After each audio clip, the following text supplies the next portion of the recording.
I've had more than my fair share of creepy encounters, but this one was particularly dramatic. One where I really did feel my life was in danger. I was on holiday visiting family in South Asia. Having been born and brought up in England, a lot of things over there are quite foreign to me. We, my parents and I, were staying at my uncle's apartment. My aunt and uncle were at work, and my parents had gone away for a day trip to visit relatives in a neighbouring town, leaving me at home with my two cousins, Hamish and Adam. Adam was 8 years old at the time, and Hamish was 3, and I was about 13. Adam and Hamish always argued about everything. If one wanted a particular cereal for breakfast, an argument would break out over breakfast choices. Adam is stupid for wanting Cocoa Pops.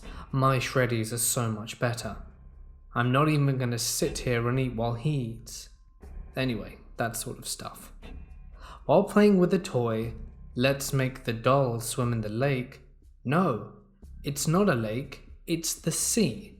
And so on and so forth.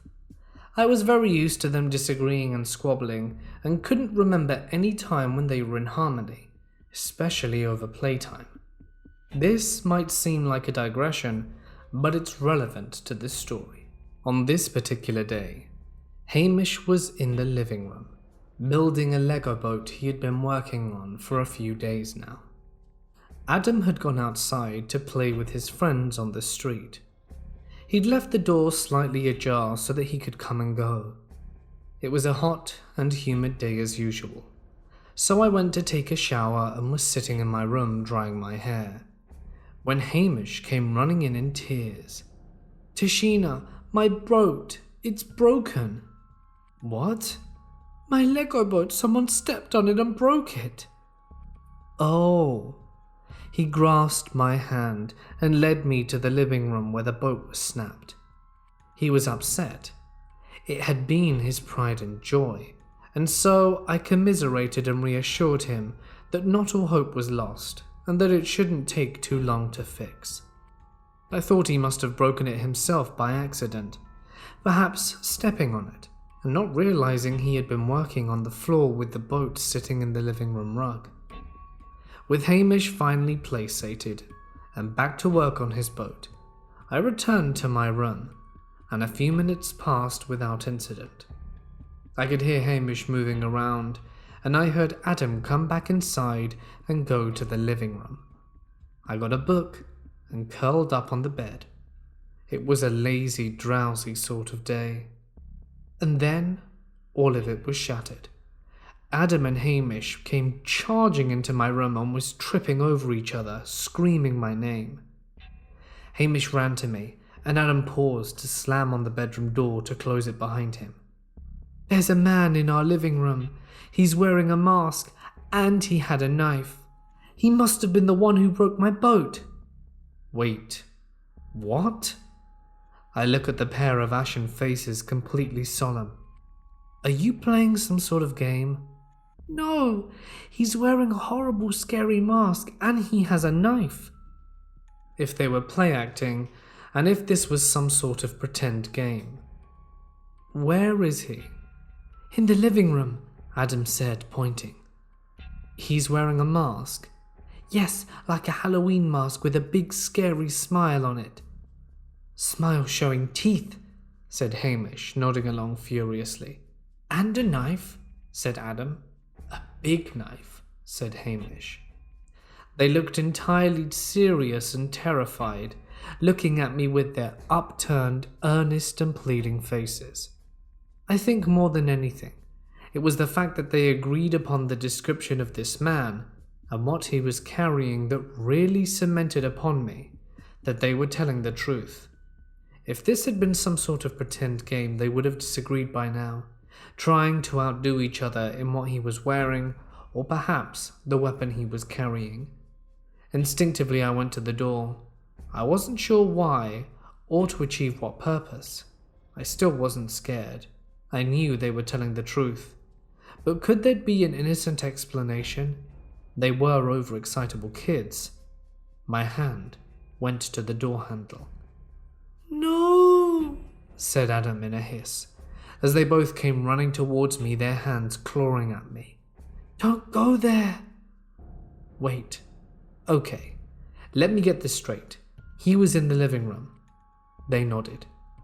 What was he doing? How did you manage to escape? Did he threaten you? "I was sitting on the sofa watching TV," said Adam. "Hamish was on the floor with his boat. The man came in and we saw the knife." "What happened then? Was he pointing it at you?" "No, it was just in his hand. As soon as we saw him, we ran and came to you." The living room has 2 doors. One that leads to a corridor that basically snakes around the front of the building, and the other one that leads to a corridor to the inside of the apartment. The boys had taken this latter doorway, with a man presumably standing by the first one. This story did indeed make sense. It had come so suddenly and was taking me a while to actually process the seriousness of what they were telling me, that there was an intruder inside the apartment with a knife, and I was the oldest, so I was in charge. They had to come to me for protection. Oh God, what to do? Okay, let's not panic. We need to call the cops. Mobiles were still uncommon in this era. The only phone in the apartment was the landline, and luckily it was right outside my room.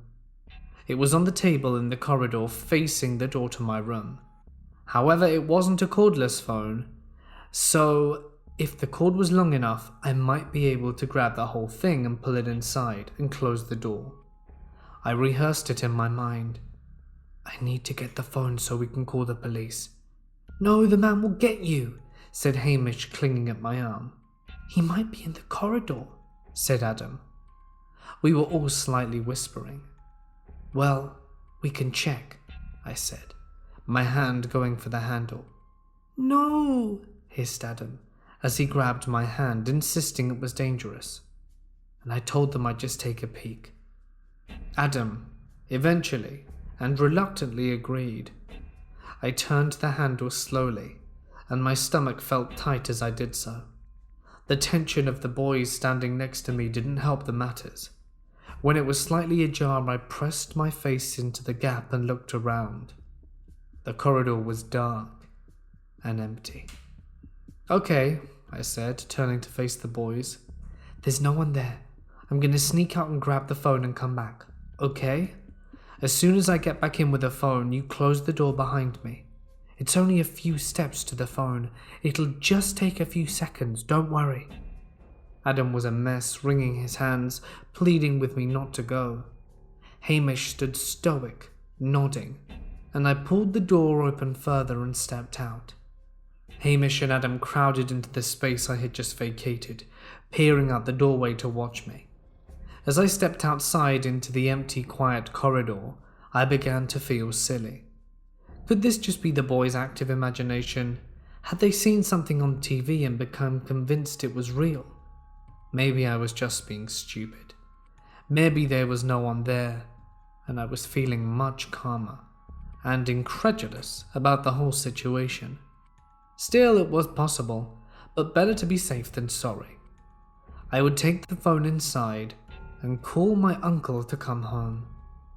I stepped up to the table, took the phone, quickly assessing it, and tugged on the cord that plugged it into the wall.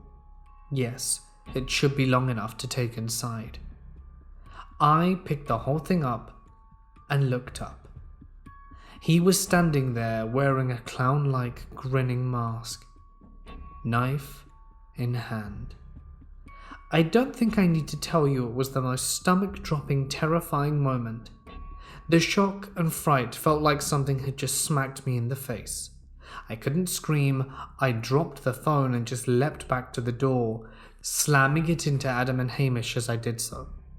All 3 of us banged the door shut. Adam and Hamish stood leaning against the door, and I dragged my bed in an adrenaline-fueled frenzy. There was no lock on the door. Would the bed be strong and heavy enough to hold it? I began piling everything I could onto the bed to make it even heavier. Adam and Hamish wordlessly joined in. The books on the bookshelf, all my bags, my suitcase, my clothes, the clock, everything. And then we all sat down on the bed, clambering onto it, leaning against the upper part of the door to make sure it wouldn't open. Now that we were all still, we could just look at each other. Adam began to cry. He was bawling in a thin, whiny voice. "Oh my God, we're gonna die," he wailed. No, we're not gonna die," I said, though my heart was still pounding painfully against my chest, and I felt like I was going to be sick. Hamish was just sitting quietly next to me, his little hands folded across his chest. "We're gonna die," Adam said again. I told them to calm down. I thought about what we could do. We couldn't stay here forever. We could just wait until he leaves. I don't think I'll ever forget the image. Little Hamish, 3 years old, sitting next to me looking solemn, his legs out in front of him, clad in those little jeans, with his hands clasped in his lap, his back leaning against the door, and Adam on the other side of me, his knees pulled up to his chest, tears streaming down his face, making whimpering noises. All of us in a row barricaded against the door, and we could hear footsteps in the corridor occasionally. The time pressed on, but our tension didn't wane. With every passing second, we expected to hear a thud on the door, and the man trying to get in. Thankfully, it didn't happen. We eventually heard my aunt come in talking in the corridor, wondering where we were and calling us. It was amazing, but there was a tinge of dread in case the man was still in the apartment, in case he might attack her. Hastily running outside, we told her what happened and searched the place, emboldened by the presence of an adult, but there was no sight of the man. The frustrating thing was, though my uncle and aunt, when they got home from work, didn't believe us at all, she thought we were flat out lying for entertainment, which I found particularly undermining, given that at 12 years old, and mature enough for my age, I would never make something up as serious as that. First she laughed and rolled her eyes, waving us away when we persisted and repeated, insisting it did really happen and that we were telling the truth.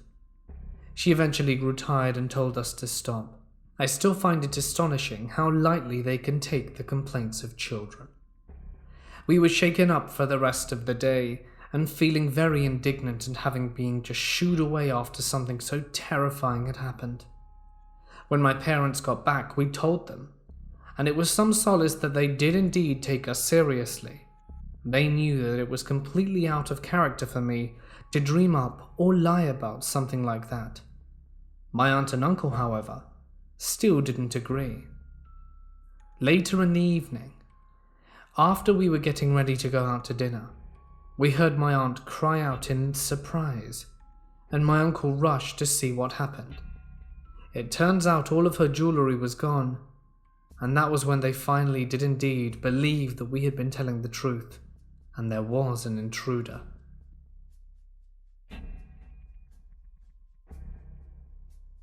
I went to a fairly large middle school that had kids from at least 3 cities in the area all going to it. From there I went to a small high school with maybe 300 kids in total. My high school was a highly competitive charter school located in the mountains and surrounded by several acres of woods. I met this guy, Sam, in middle school, but didn't really interact with him much. It was more of one of those friend of my friends things. Fast forward to my sophomore year of high school. Sam transfers into my high school, and my high school did some block schedules. So we had 4 classes and a sort of study hall / homeroom class in the middle of the day. Sam transferred partway through sophomore year, and I didn't know how this happened, but he ended up in 4 out of my 5 classes, counting homeroom / study hall. At this time, I had established a bit of a reputation at the school for being helpful and a good student. So when Sam transferred and seemed to be having a tough time, I was asked to take him under my wing and help him out. Boy, do I regret doing that. One of the classes we had together was a history class that I also had with one of my best friends. Despite her protests, my teacher made the two of us work with Sam on all our group projects. Sam was already kind of creepy with me, even though he has been at our school for less than a week. When we started working together, he would sit uncomfortably close to me, and at first he wouldn't say much, but as he got more and more courage, he began talking to me. At first, it was all normal stuff. I had an older boyfriend at the time who was in the Air Force and stationed in Japan. I know that sounds like one of those lies high school girls make up to get creepy guys to back up, but this was true. We were childhood friends and had began dating shortly before he enlisted, so I made sure Sam knew I wasn't looking for anything more than a friend. But it didn't take long before he started flirting with me. His flirting quickly escalated from compliments to asking if my boyfriend Alex was real, to trying to steal the purity ring I wore every day on my finger, and joking that one day it wouldn't be just the ring he was stealing. I was freaked out, but I figured there wasn't much he could do since we only saw each other at school, and he didn't know where I lived. Back when I was in high school, the chat that's a part of Gmail now called Google Hangouts was like the AIM messenger of the time, so everyone used it, and there were several group chats that I was a part of for my school that used personal email addresses rather than our school Gmails. Through this, Sam got my email address. He started sending me creepy, explicit emails about the things he dreamt about. I won't share the one I have saved, but they were gross, especially to a Christian virgin girl. He often had some part about me moaning how I loved him, not Alex, over and over again. Eventually it got so bad that one of my friends reported what was happening to school administration. They basically sent out an email to the entire school administration that Sam wasn't allowed to communicate with me at school. This freed me from everything but the creepy emails that came in on a weekly basis, at least until the end of the year. Junior year, Sam was keeping his distance, but we had a class together, so we had started interacting at a minimal level. I mostly just ignored him and hung out with my friends though. Senior year is when things started getting really bad again, and I didn't realize how bad they had actually been in my junior year until this point. We both took advanced martial arts as an elective class that year, which meant not only did we have to talk, we actually had to spar and train together. The worst thing about this is that my high school gym was a 3 to 5 minute walk from the rest of our campus, and you had to walk through a trail through the woods that I mentioned earlier to get back there.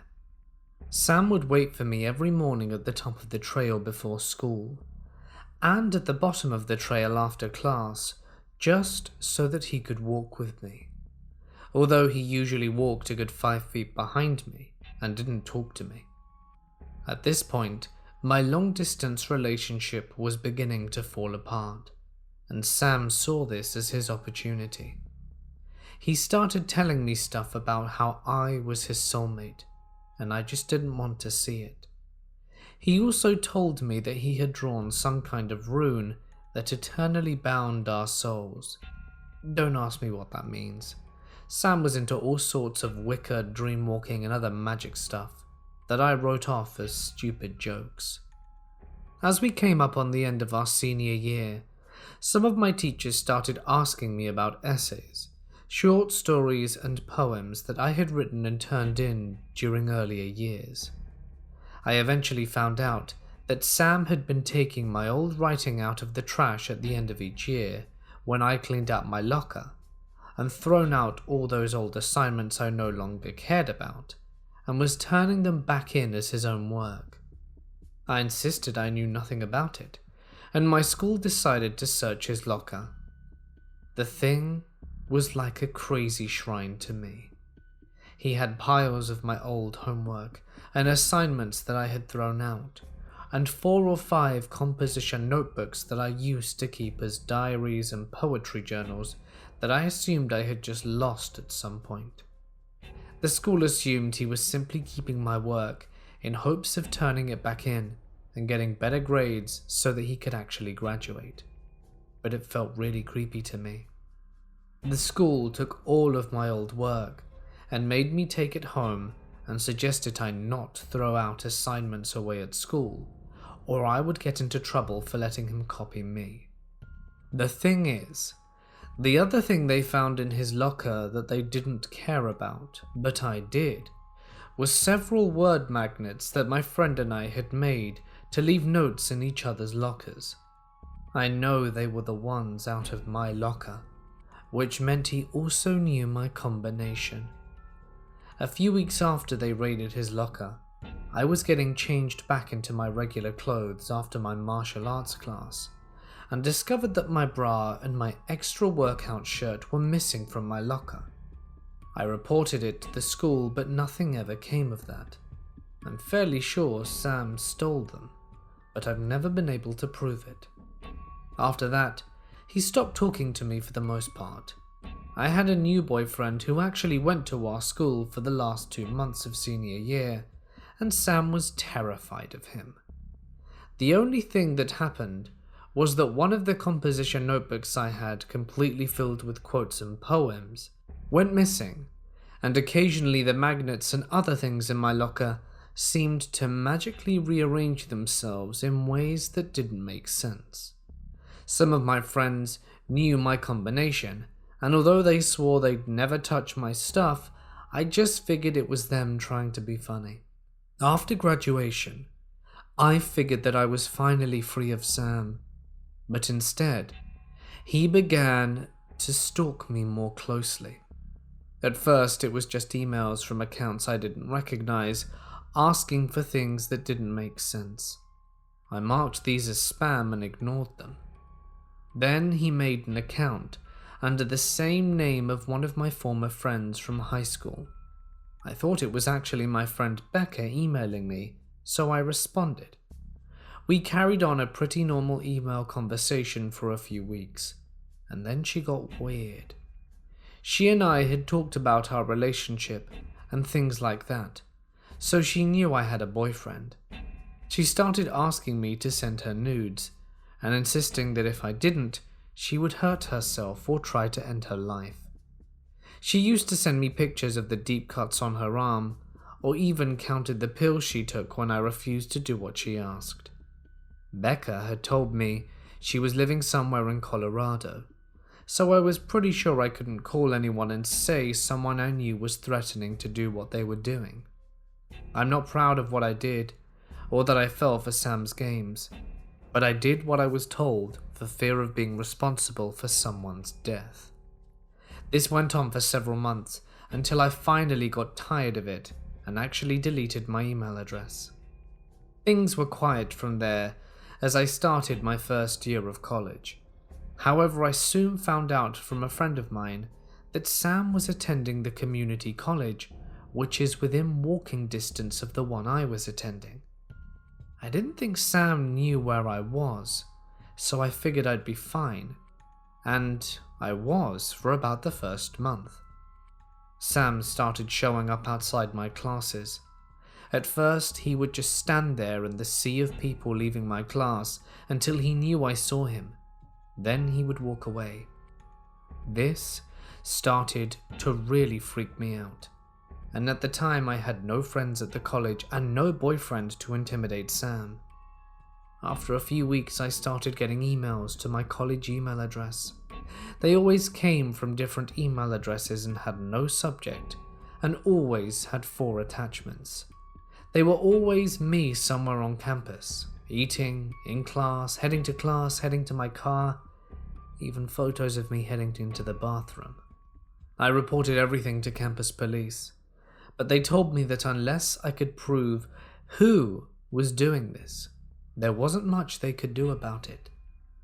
I established the habit of getting on and off campus as quickly as possible, and not talking or interacting with anyone.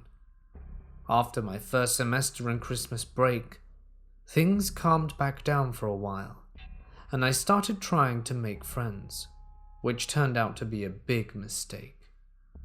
I had started working in a store in my local mall, and I hadn't heard from Sam or Becca in several months. Sam started showing up at my work that January. I worked in a home decor store, so the store had pretty narrow walkways between the displays, and it was next to impossible to notice someone coming up behind you, and the cameras in half the store were dead. At first, he would just wander around, and if I was working, he might do something, like break something in my section of the store. One of my co-workers actually saw him do it a few times. I worked on a rotating schedule, so I worked different times and different days every week, so he couldn't just wait for me to show up. If he went to the store and I wasn't there, he would ask when I was working, claiming to be my boyfriend. After 2 or 3 times of my managers and co-workers asking me why my boyfriend had come in asking for my schedule, did I find out it was Sam. I explained the situation to my managers, and they let everyone know that if Sam showed up while I was working, they had to alert the manager and me, so that I could stay in the back. They were also told to tell Sam that I no longer worked there, in hopes that he would stop. It took my manager threatening to call mall security for him to finally stop coming to my work. After that, he went quiet again for almost a year, before popping up on my social media again last year. He claimed that he had changed, and that he wanted a second chance. Me, being the stupid person that I am, and always wanting to give people the benefit of the doubt, and only seeing the best in people, started to rebuild a friendship with him. At this point, I was actually single, but was trying to build a friendship with this guy that I had a thing for a very long time, who is now my fiancé. It was only a week into us talking before he started being creepy again, and begging for nudes, and sending me messages like the emails he used to send me in high school. My now fiancé, then my best friend, although he asked me out within a few weeks of this, signed into my account on Snapchat and basically ranted at this guy, telling him to leave his girlfriend alone, and the next inappropriate message he sent me would mean my boyfriend immediately blocked his account and he would never speak to me again. After that, I tried to put some distance between us, although I tried to be friendly and answer when he talked to me. After a few months of this, Becca made a reappearance. She started talking to me on Instagram as someone completely different. We spoke for a few weeks before she started sending me messages that made it clear it really was Sam. My fiancé and I have a theory that Sam decided to bring Becca back as a way to attempt to make me dependent on Sam again. She went back to her old tricks of the self-harm and the threats. Except this time, Sam used the timed photo thing on Instagram and his little sister to really add a punch to it to make me truly believe she was trying to hurt herself. I told her that I knew who she was and that she was lying.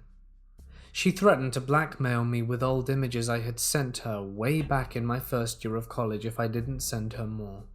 Instead, I told my boyfriend, and he used his tech nerdiness to check out the metadata on her photos, and discovered that they were screenshots from some other account, and that this person actually lived in the same state as us. We reported Becca to both Instagram and our local police, and spoke to a lawyer friend of mine about the things she said, and then blocked both Becca and Sam. The only thing that's happened since then is that a few accounts have popped up on Facebook and whisper using my images, both the appropriate and explicit ones, and claiming to be me.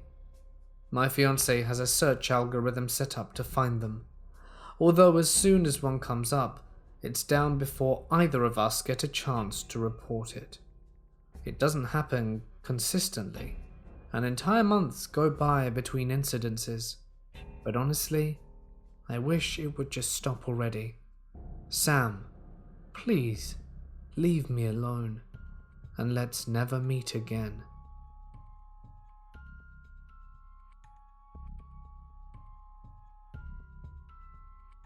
I do sanctuary work at festivals and burns. For those unfamiliar, sanctuary spaces are these events generally refer to encampments that are set up specifically for people who are not a medical risk or an immediate security risk, but have probably eaten way too many psychedelic drugs and need someone to keep an eye on them and be nice to them for a few hours. It may involve allowing them to talk through some difficult stuff, going to town on a coloring book, or just providing a comforting silent presence. Trip-sitting can be a thoroughly rewarding experience. The team I work with sets up a large, elegant domed tent at events that is open for anyone who needs a break from the festival environment, which can obviously be overstimulating at times. We also usually have a few smaller tents, intended for people who may need to be escalated and not too keen on being around groups. However, on the weekend in question, we grossly underestimated attendance numbers and did not bring the small tents. This will be an important detail later on. I was assigned to the late night shift, 4 AM to 8 AM, on both the Friday night and Saturday night of the festival. There was a small and low-key crowd in the tent on Friday night, mainly folks just chilling and talking quietly, appreciating the music in the distance, and I took a brief note of one fellow in there who seemed ordinary enough. He wasn't speaking, and his eyes were quite enlarged, but that is not out of the ordinary for guests. He appeared content keeping to himself, so I didn't interact with him much. For some reason, I had recurring thoughts about the guy the next day. It was a small festival, and I saw him walking around a few times with those same dilated eyes and tightly clenched jaw, always by himself. Now this isn't necessarily a red flag at the time, except this happened to be a festival where a lot of people knew each other, and the telltale signs of tripping tend to wear off after about 8 hours. Each time I noticed him, I grew increasingly uneasy, but dismissed it as irrational paranoia and went about my fun. Saturday night rolls around, and I was excited to catch the set of a DJ I liked before my next sanctuary shift. As I was boogieing, I saw the bug-eyed dude about 10 feet away, staring straight ahead, with that same static expression and 1,000-yard stare. Irrational or not, I felt the need to create more distance between us, and quickly moved to a different part of the crowd. No sooner had I done that and resumed my dancing, did I look to my left, and there he was, now 5 inches from my face, eyes like saucers, exclaiming, "Hi!" I was so startled that I booked it way from the stage area and thankfully bumped into a friend who helped me laugh it off.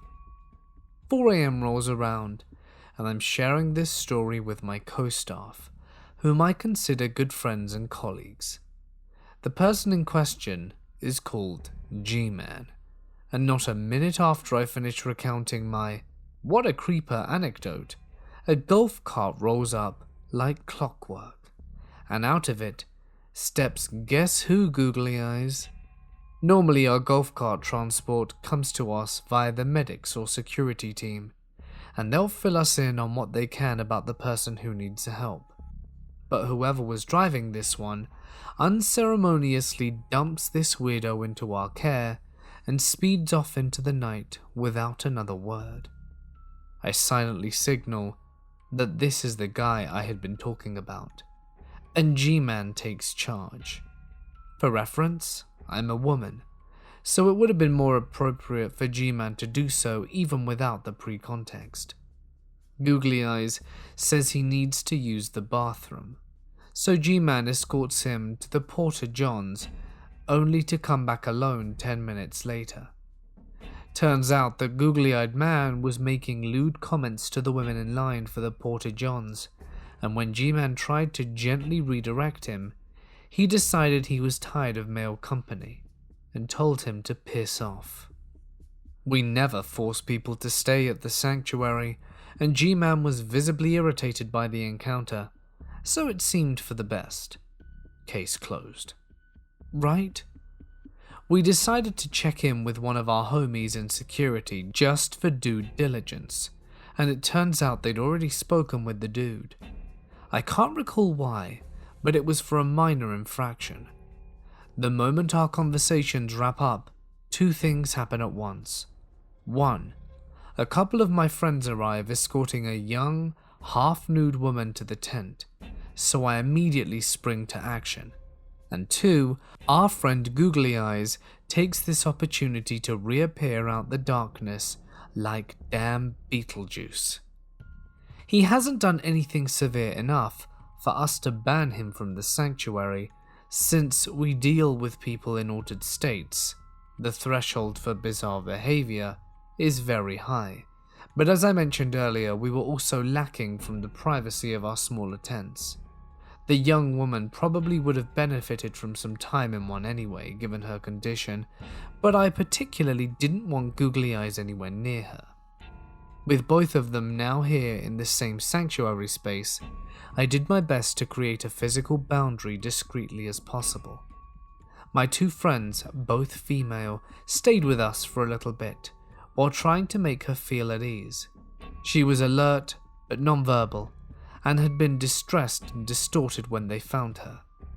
Googly Eyes immediately starts inching closer to us, intermittently butting into our conversation, his tense jaw stretched into an unsettling grimace. I can practically feel him eyeing all of us up, especially the girl we were trying to take care of, who was still rather exposed from the waist up. At this point, G-Man and our shift leader, who had been roaming around the grounds until then, who we'll call B-Money, and another male team member who is off shift but hanging out in the space, are there. G-Man, who has an eye on the situation, but can't do a whole lot at this point because Googly Eyes has already flared up at him, and intervening could have exasperated matters. Nevertheless, I'd had enough of him for the night, and quietly go over and tell the guys that I'm uncomfortable. B-Money is a pro at this kind of work, and immediately develops a plan. He approaches Googly Eyes and gives him a series of odd tasks. "Hey man, can you inspect this rock for me? Hi friend, can you watch this sage stick?"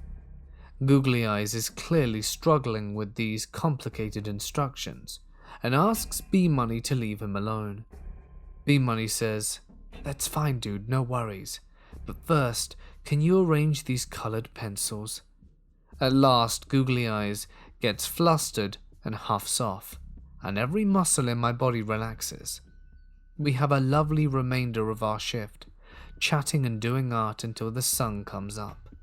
We even get our other guests to laugh a little bit, and by dawn, she is able to talk and walk back to her campsite independently. Sunday Funday on the last day of the festival is magical, but I'm wrecked by afternoon and drive home to decompress. The word on Facebook come Monday is that someone was taken into custody by local law enforcement on Sunday evening in connection with some thefts that had been taking place over the weekend. But I didn't get the full story until a couple of weeks later, when a team member of ours does a debrief. Turns out that a number of tickets had been hustled and sold at a discount to locals near the festival property, which happens to be in an area of the rural south, where you paddle extra fast if you hear banjos. In other words, some tickets wound up in the hands of folks who were not there for the music or the yoga worship. One of our team members had to run off to some Duck Dynasty extras who showed up at our sanctuary looking to get some, demanding to know where them topless women were at. If you haven't already guessed, one of those discounted ticket holders happened to be Googly Eyes, who also turned out to be the guy that got arrested for some of the robberies. Once apprehended by festival security and turned over to county police, they also discovered that he was on meth, hence the eyes and jaw, and was in possession of a handgun, presumably the whole time he was lurking in the sanctuary. Googly-eyed man, get your stuff together, and let's never meet again.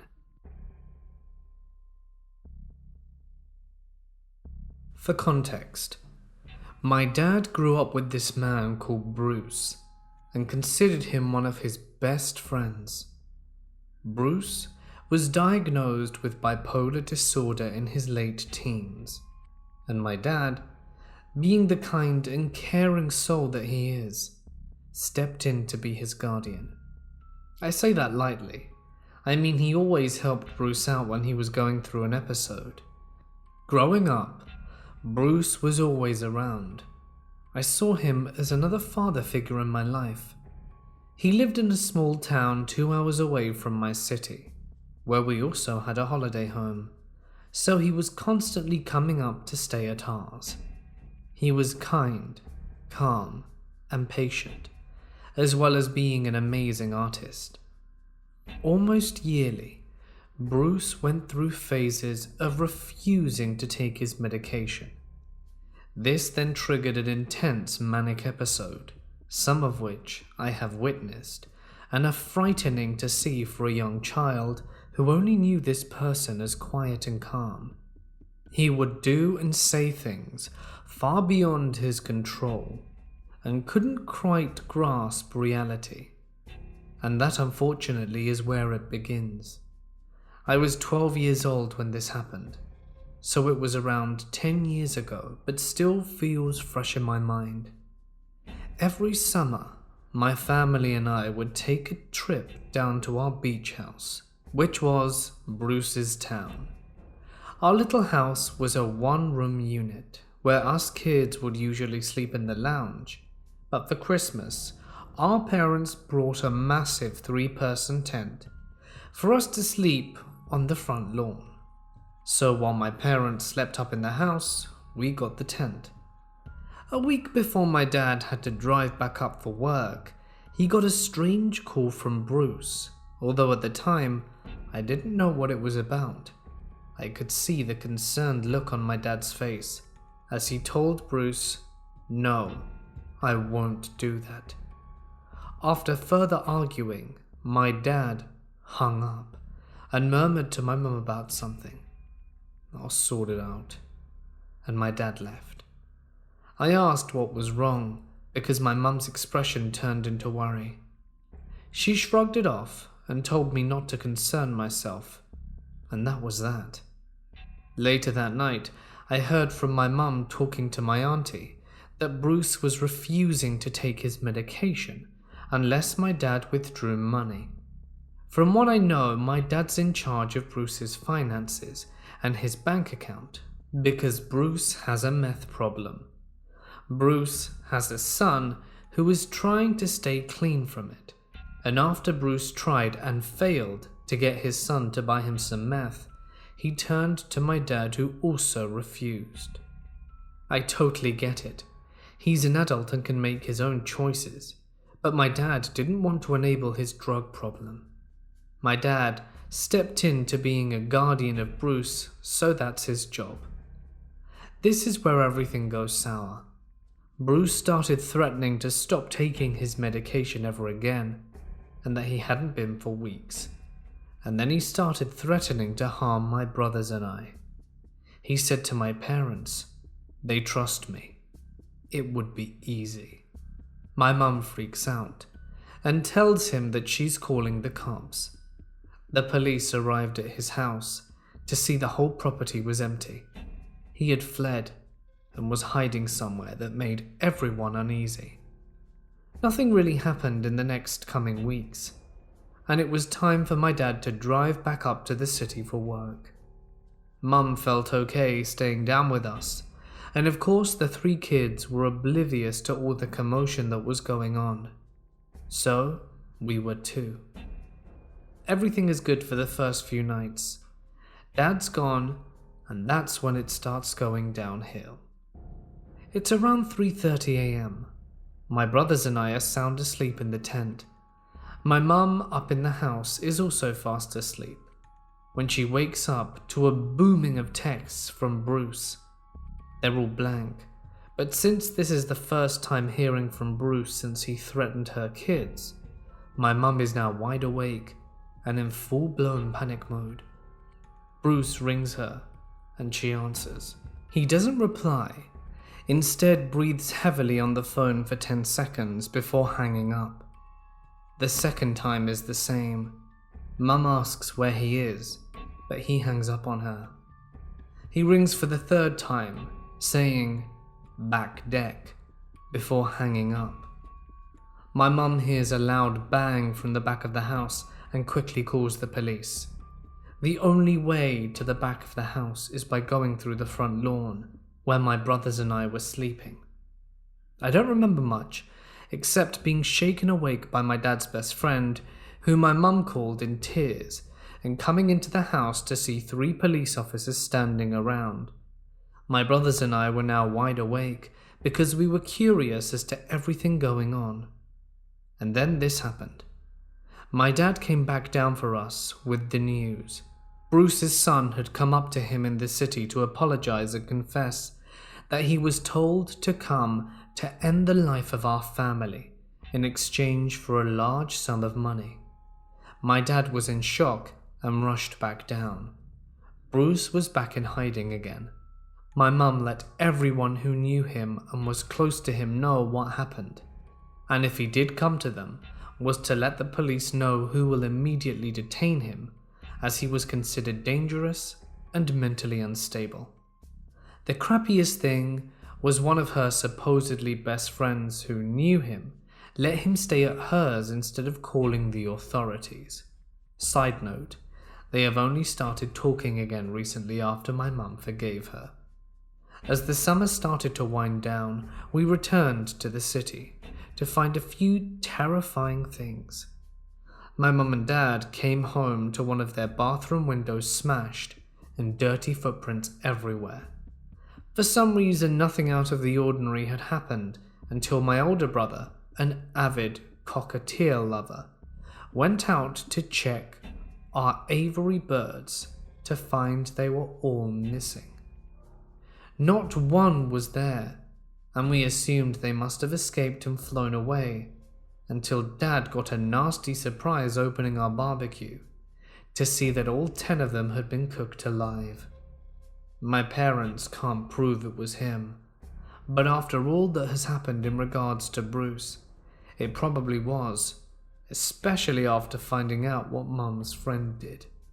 To make matters worse, our neighbor heard and saw what was going on when we were broken into, but didn't bother to ring the police or even let us and my parents know.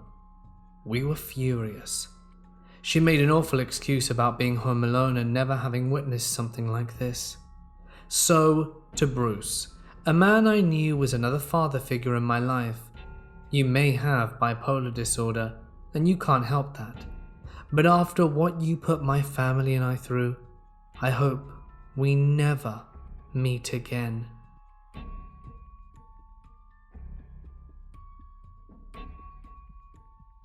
When I was 13, I moved from my hometown in Tennessee to a whole new place in northern Michigan.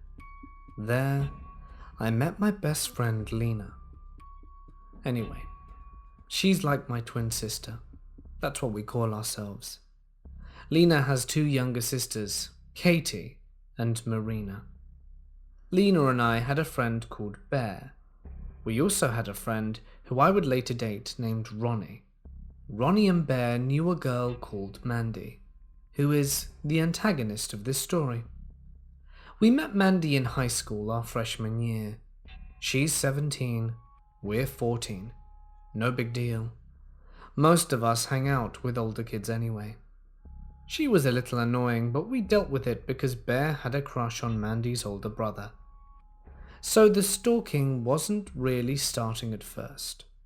Mainly, she was annoying and tried to tag along with us for everything and was mostly just generally a nuisance. She had a class with Lena and most often would hang out around her before and after. Eventually, Mandy began to crave Lena's attention. She would tug on Lena's hair in class when she was talking to our other friends, be very loud and aggressive towards them when she was told to hold on, and shoved herself into Lena's personal space. She would take pictures of Bear, Ronnie, Lena and I, and anyone else who she knew, and post them all over the internet. Ronnie had explicitly stated that he didn't want pictures of himself on the web, but she posted them anyway. She went as far as to use the picture she had taken of them without their knowledge and posted them without her consent as her Facebook profile picture. She went to Bear's apartment one day and ended up giving her a ring. Her parents got angry for I can only guess why, and Mandy decided to lie and tell them that Bear had stolen the ring from her. She then told them that Bear had lost it. This got Bear into deeper trouble with Mandy's parents, despite it not being true. They later learned it wasn't the case, as they found out Mandy was stealing money from them constantly. Mandy started getting worse and worse. I confronted her about her physical abuse towards Lena, and told her to either leave her alone completely, or stop being so irritating, and told her that I would personally kick her if I heard she had been physically harming her again. And for a while, it stopped. She began showing up to places we were going and forcing herself into the group. One very important example of this was a birthday party Lena had. She was turning 15, and it was a cosplay party. She showed up unannounced and uninvited to Lena's home in a Halloween costume, feigning ignorance when we told her she'd not been invited, and she wasn't allowed to be at Lena's home. She showed up to Ronnie's house while he was alone, prompted me to get rather angry as she had a crush on him, and she claimed she knew I was dating him at the time. Ronnie told her to leave, and she said he didn't want anything romantic from her at all because he had a girlfriend. She didn't leave until Ronnie's mum came home and threatened to call the police. A fun tidbit about this is that Ronnie had no neighbours for miles. He lived on farmland miles outside of the nearest city. Hell, he lived miles from me, and I was at least 10 minutes from the city. She had to have intentionally showed up, and she was obviously not popping in while in the area. Things seemed to calm down once I moved again. I had long since broken things off with Ronnie, and we remained friends for a good while. I heard less and less about Mandy, until I wondered if anything had even happened. It was finally seemingly over. About a year ago, I was asked by Lena if I remembered Mandy. I told that I did, of course, and I asked why. She then dropped a bomb on me. Lena was a Christian for a while when I knew her. She'd been raised Baptist, and she and her siblings attended a youth group at the church that we had gone to, and I went with them to make them happy despite the fact I'm Jewish. We were all pretty close with the youth pastor and youth leaders, so I was surprised to hear that they'd stopped going weeks prior. You see, Mandy had been waiting every week at the youth group to see Marina, waiting to ask her out. Mandy, who was now 20 years old, was waiting on a weekly basis to see Marina, who was 12, to ask her on a date. A 20-year-old woman was trying desperately to ask out a 12-year-old girl who wasn't really old enough to know if she even liked anyone, let alone if she was gay or bisexual. I was beyond furious. I was seeing red, then messaged Mandy as she was still in my contacts. She became immediately defensive, asking me over and over who told her and why I wanted to know. Now, for the past few years, I've been studying abnormal psychological forensics and criminology to prepare for college and university when I go. This defensive behavior, especially in Mandy, showed me that she was guilty. I didn't answer past, someone told me and I need to know. Shockingly, she told me the truth, said it was true, but that she was done with it now and she had a boyfriend. This made me feel physically ill. I asked how old he was, and she told me he was 16. The worst part about everything is, in my eyes, trying to ask out a 12-year-old girl when she was 20. That is the absolute most sickening thing about it all, and I feel ill just remembering this. Mandy, for your own sake, let's not meet. God only knows what I'd say or do to you if I ever did.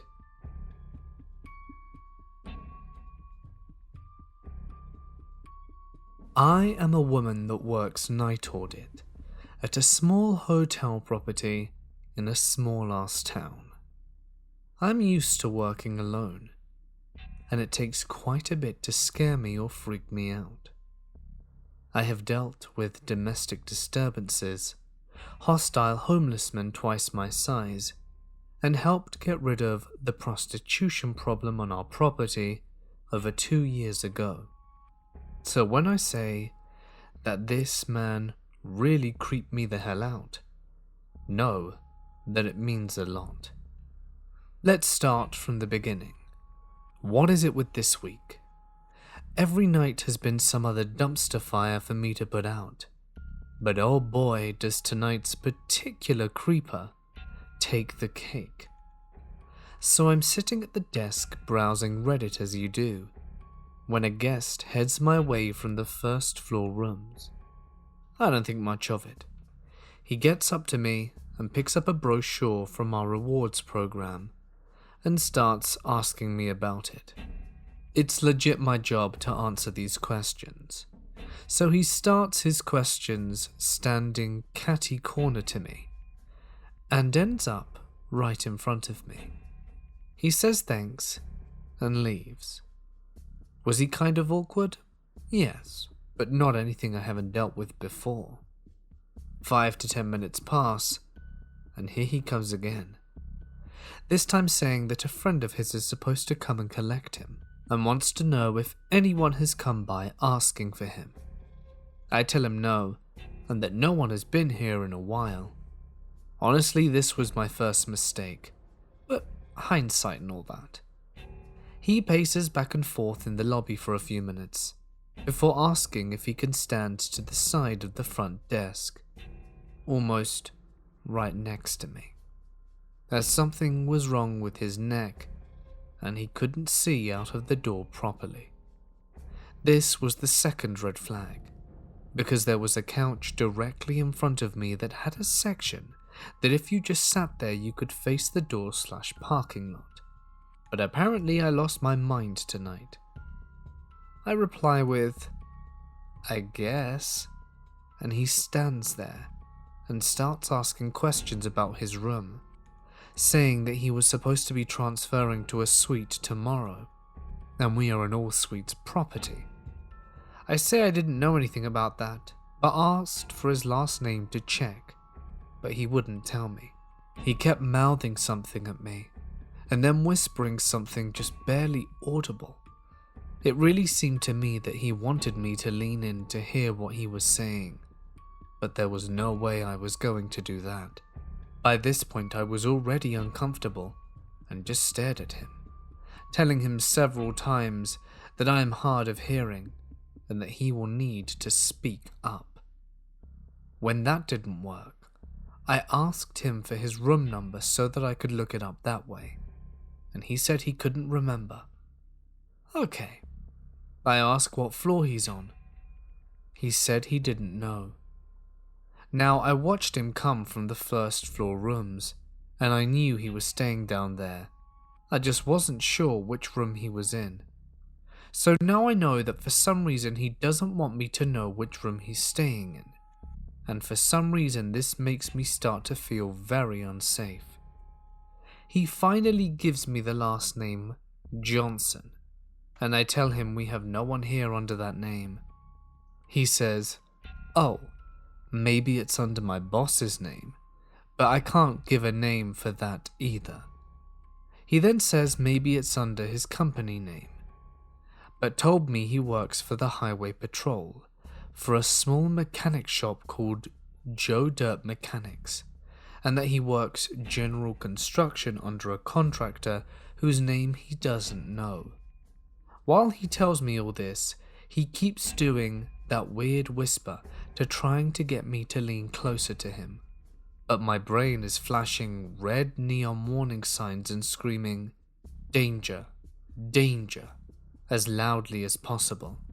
So I print a random piece of paper off the computer and tell him I need to step into the back office to make some copies. He seems to take the hint and heads back down the hallway, leaving me free to freak out in the back room, but also free to grab my pepper spray. As I walk back out, I realize that instead of actually leaving, he just moved around the corner out of sight to wait for me to come back to the desk.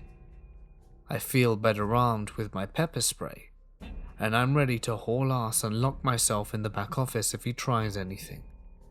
This time he doesn't stay long, just asks about the restaurant that he can see out the window/door. He wants to know if he would be safe walking down there by himself. I tell him it would be fine, and that I walk down there myself all the time, and have never had any problems. He angles for a ride a little bit, but I lied on this one and told him I didn't have a car. He leaves and heads down to this restaurant while I'm just glad this seems to be over. He's gone for 15 minutes when he returns carrying a cup from the restaurant, saying he didn't like the food there.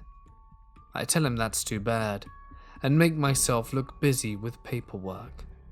He seems to take the hint and leaves again.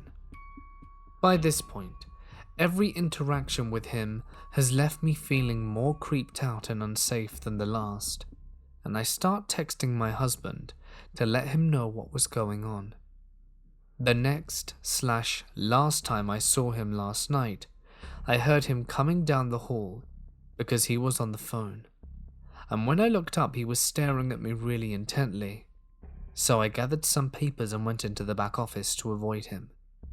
I heard him pass the desk and go out the doors, so I peeked into my manager's office to see him standing at her window, peering in trying to see me from there. I called my husband at that point and told him to get his ass up here because I couldn't do this anymore. As I'm on the phone, I get the courage to peek back around the corner to the manager's office that he was peeping into and notice he is gone, and told my husband to be on the lookout for this guy walking outside of the hotel or between the hotel and the restaurant. I look out the window and didn't see him anywhere, but go back in hiding just in case. My husband comes flying into the parking lot and comes in to find me hiding in the back, telling me that he looked everywhere and couldn't see anyone. Within a minute, this creepy guy comes in the front door trying to talk to me over my husband, but after a very murderous look from my wonderful man, he booked it out the lobby and didn't return for the rest of the night. I had my husband stay to play security guard just in case anything came of it, but nothing did. Until the morning when the housekeeper filling in for regular breakfast attendant let me know that the same guy was around yesterday morning and was denied a room by our manager for creeping out the housekeeper. The manager even had to go with her to take out the trash because this guy was so unsettling. Apparently he came back after the manager left for the day and got a room from the one man on the front desk staff.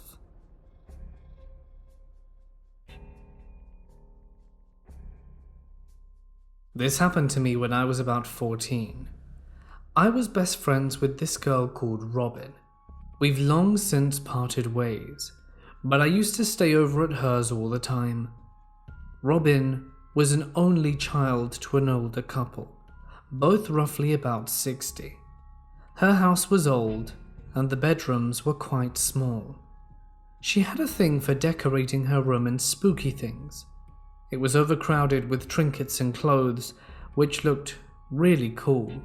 But it meant that after we were done watching trashy 90s anime, at 4 o'clock in the morning, I could go to sleep in this spare room, or I would risk suffocating under a pile of gothic teddy bears and Pokemon on her floor. One evening her parents went out to the local pub just down the street with some old friends, so I stayed over. It was great, free house for just the two of us, and they made sure we had all the junk food we could want. They were really sweet and always made sure we felt safe before leaving. I should also mention that they never brought guests home, especially when their daughter had a friend over. For the most part, I had a great night. When it was time to go to sleep, I went into what I call my room because I was there so often. It was small and just fit a wardrobe, dresser and double bed, which, considering how I had a single bed and shared a room with my sister, it was a luxury.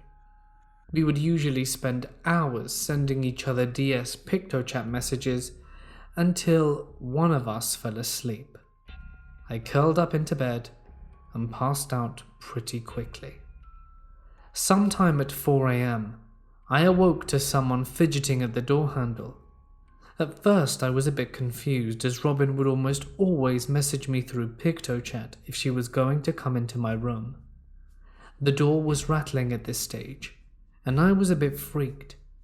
It lasted a few minutes.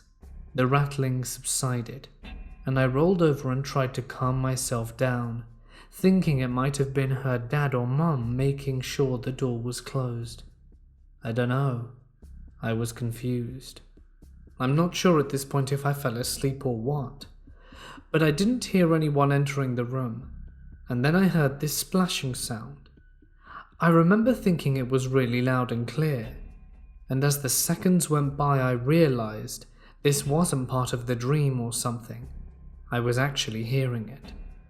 So as I was facing the wall, I rolled my head around as silently as I could, and I could see this very tall man next to my bed facing the corner. He was so close to me. He was at least 6'3" tall, had thick black short hair, and was incredibly pale and toned. He looked to be in his early 30s, and he was wearing nothing but a pair of black boxer shorts. There was no way this could have been her dad.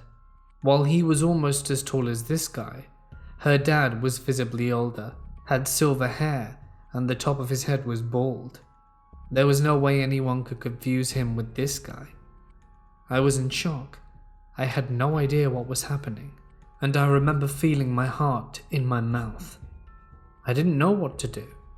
I just stared in shock for a few seconds, and then as quietly as I could, I turned back around and pretended to be asleep. I remember trying to control my breathing so he wouldn't notice. Eventually he left, and I was aware for what felt like an hour, too afraid to move. I don't know who this guy was, and if he was still outside my door. Did he see me? If he saw me, what would he do? I didn't hear anyone else in the house, and there was no talking, and the walls of the house were paper thin. When I eventually worked up the nerve, I darted into Robin's room and broke down. I was panicking, and she was laughing at me, saying I was being ridiculous, and that I was lying, that I was just having a nightmare. She told me to go back to bed, and I refused. I didn't feel safe. She rolled her eyes, and we both went into the room. She looked around and suddenly started shrieking. She had just stepped into a puddle of piss. I told you. It was everywhere. It was on the wardrobe, on the dresser, and soaked into the carpet. At this point, she was just as confused as I was.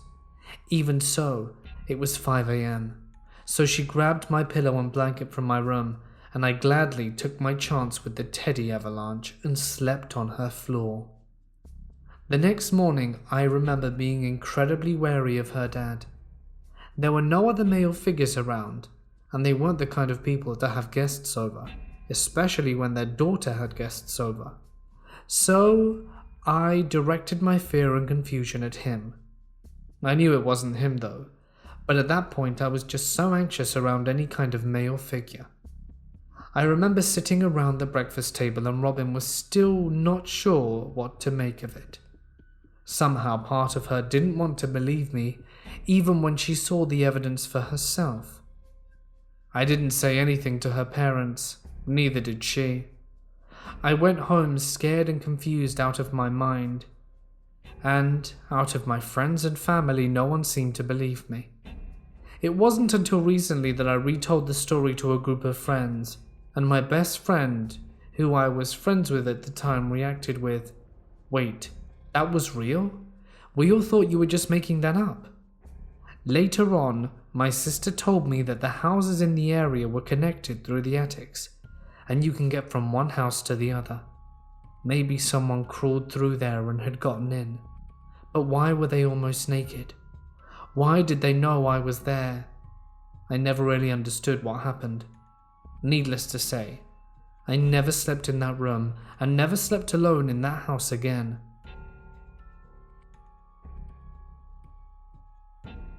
In 1988, I quit my job as a teacher in San Francisco and moved back with my parents in East Sacramento, in their guest house. It was a nice little cabin type with a small sitting area near the kitchenette, and the sound of shrubbery near my bedroom was relaxing. During the summer, I was taking a refresher course in alternative teaching methods in a nearby town called Rancho Cordova, and I was there for most hours of the morning from 9 till 12, and I would take the bus home. It was a really nice place to live, and the houses were beautiful. Who wouldn't want to live there? Not me. When I'd walk through Sacramento, I'd imagine walking through the busy streets of the hate. I had to be there, so I had no other choice, and the teaching job I was doing to have at Folsom Middle School seemed promising. On a sunny afternoon, I walked home from the bus stop and noticed the neighbor's son, at only 10, was sitting on the parents' lawn. I asked him if he was okay, and he looked at me dazed. "There's a man looking in your window," he said. I thought maybe he'd seen my dad, and that was it. I asked him to carry my books while I unlocked the door, and told him it was probably my father. "No, he was looking from the outside," he said. Once again thinking he was just a kid with an imagination. What did he look like? He said it was a man wearing a black mask like the Hamburglar. This was California, and David had never seen snow, so it's likely he'd never seen a ski mask, and it sounded like that was what he was describing. For a second I considered reporting it, but it was only the basis of a child who said a man who looked like the Hamburglar was looking in my parents' living room window. I let him inside, let him have a soda, and walked him across the street. The rest of the afternoon I sat on the patio of the guest house, smoking cigarettes and reading Stephen King. I lifted my head up to take a sip from my Coke, when I saw a shadow duck behind the garden shed. It was almost like at the moment when Annie and Laurie are walking home in Halloween, and the shape hides behind the hedges. Almost like that. Cigarette in hand, I walk over to the garden shed slowly. "David, if that's you, go home." I looked behind and there was no one there. but beside it there were 2 footprints where someone wearing heavy boots was standing. I was freaked, but it could have easily been anybody, even the neighbor. I went inside and put on a record really loud, leaving the window open and sitting back on the patio reading my book. I thought if there was someone creeping about, maybe playing music would scare them to thinking someone was home.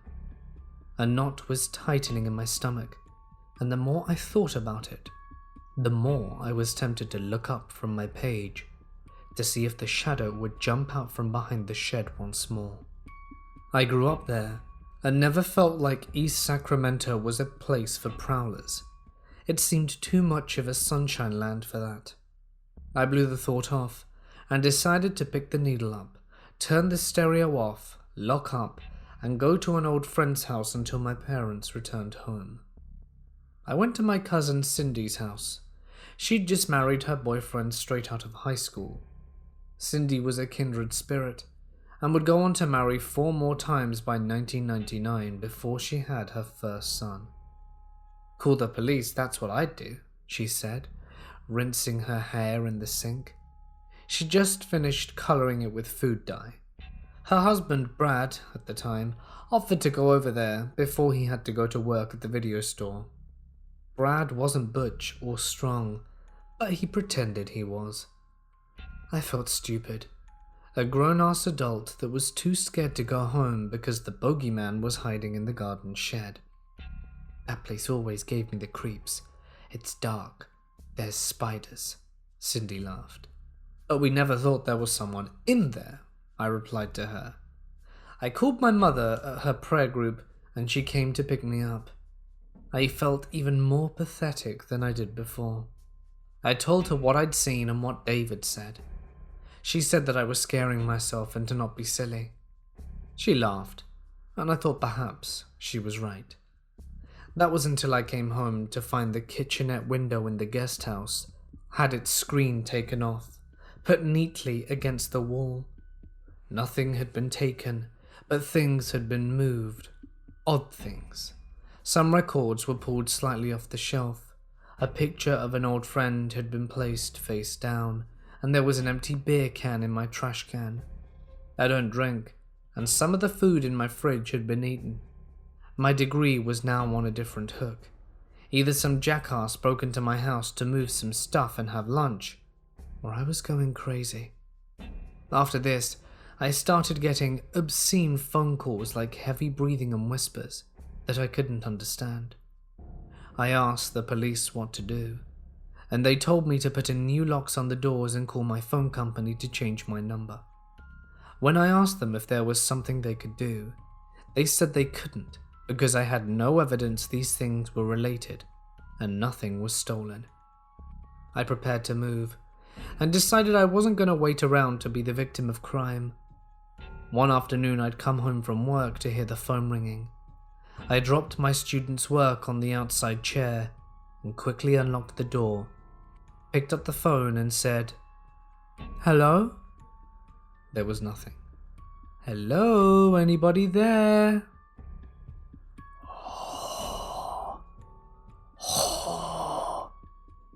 They were calling me a whore in this high-pitched whisper. I'd had enough. I moved that weekend in with my cousin Cindy until I could find somewhere else. My parents never experienced the phone calls and never found their things misplaced. For some time I considered it was a student I gave a bad grade, or someone following me home. I'd like to know who it was. It'll eat me alive otherwise. I've gone on long enough without knowing, and maybe I will never know.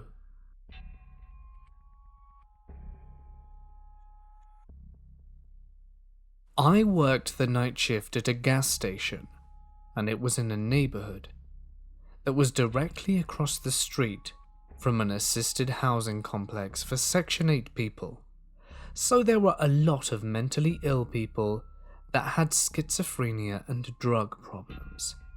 About 4 months into the job, I started hearing blood-curdling screams from a man yelling for something and about someone to get away and cursing a lot. bear in mind this is all on the night shift. Then I saw him. From outside the window I saw a middle-aged man, overweight, with a scruffy beard. He was African American. Not that that has anything to do with his actions, but just so that you get a picture for this guy. He was missing teeth, and he'd be screaming at all hours of the night, and we closed for a few hours between 3 and 5 a.m. to clean, and he'd come into the store at 2:50 on the dot, right before I was allowed to close the doors. He would mumble to himself and say things like, "Nah, we don't need that," and, "Well, we don't have enough money." I just thought he was nuts. He would also ask how much everything was, even though he was standing right next to the price tags of stuff, and it was very annoying. This kind of stuff continued for 6 months straight. A lot of the time during this happened, there would be others that came in at the same time as he, in order to get alcohol, and they lived in the housing complex, because they all knew the screaming guy. I guess he was hot topic in the apartments. Anyway, one night this screaming guy leaves, and a different guy that's also in the store comes up to me and tells me to not let him into the store anymore, because he's got bad juju. I'm a pretty level-headed guy and skeptical, but what this guy told me creeped me out. He said he's positive the screaming guy lives alone in his apartment, and he was invited into his place once because he was less crazy at that point and then got worse. The dude tells me that when he was in Crazy Guy's apartment, that he would feel like someone would pop out at any moment, and that he felt like he was being watched, and it felt like a very negative place to be in. The day gets later, and the normal dude decides to leave, and when he left Crazy's place, he looked in his apartment window from the outside and saw multiple shadows that looked like human shapes walking past the shades of the windows. He said he went back one more time to hang out, but never did again when the Crazy started saying that they're stealing his thoughts and memories. So I hear the stories and am now like, wow, that's nuts. And the normal guy just says that he's not trying to freak me out, but that it's just better to be far away because trouble follows him. So one day the Crazy Guy comes back at midnight, same time as always, and I tell him he's not allowed in the store anymore, and he begins to walk around the store and ask how much everything is, and I'm begging him to leave at this point, and he gets mad at me and says he's not going to leave until he can bag a buy of Cheetos. So I sell them to him, and it's around 3:03 a.m. at this point, and he picks up the chips and says, "They see you now. They don't like you," and then walks out and literally starts screaming at the top of his lungs in the parking lot. I locked those doors so fast it was insane. A few weeks pass, and I barely saw him, but he always said, "They see you," when he'd come in. One day I worked a mid-shift and got off at 11:30 p.m. I clocked out and started walking down the street to my house, and I see the Crazy Guy sitting on a chair on the second story of the apartment complex, outside what I assume is his apartment. And I see him in the chair, and then I look at his window, and the curtains are closed. But I saw 3 human-shaped silhouettes like solid shadows right up against the window, and the hairs on the back of my neck stood up when I remembered the story the guy told me. I ran home so fast, I thought I was going to break the sound barrier.